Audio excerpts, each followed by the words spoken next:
നവീൻ ബാബുവിന്റെ മരണത്തിൽ governor report തേടിയിട്ടും സർവകലാശാല സെനറ്റ് അംഗമായി പി ദിവ്യയെ നിലനിർത്തി കണ്ണൂർ സർവകലാശാല.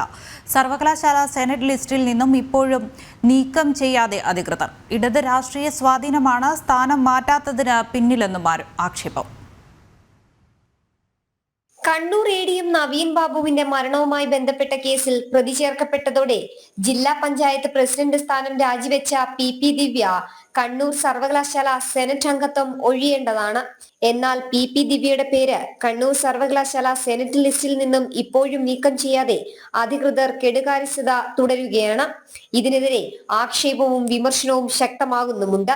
കണ്ണൂർ ജില്ലാ പഞ്ചായത്ത് പ്രസിഡന്റ് സ്ഥാനം രാജിവെച്ചതോടെ ദിവ്യയുടെ പേര് സർവകലാശാല സെനറ്റ് അംഗത്വ ലിസ്റ്റിൽ നിന്നും യൂണിവേഴ്സിറ്റി അധികൃതർ നീക്കം ചെയ്യാത്തതിനെതിരെ പൊതുപ്രവർത്തകനും അഭിഭാഷകനുമായ അഡ്വക്കേറ്റ് കുളത്തൂർ ജയ്സിംഗ് ഗവർണർക്ക് പരാതി നൽകിയിരുന്നു. ഇതിന്റെ അടിസ്ഥാനത്തിൽ ഗവർണർ ആരിഫ് മുഹമ്മദ് ഖാൻ സർവകലാശാലയുടെ റിപ്പോർട്ടും തേടി. എന്നിട്ടും പി ദിവ്യയുടെ പേര് സർവകലാശാല സെനറ്റ് ലിസ്റ്റിൽ അധികൃതർ ഒഴിവാക്കിയിട്ടില്ല.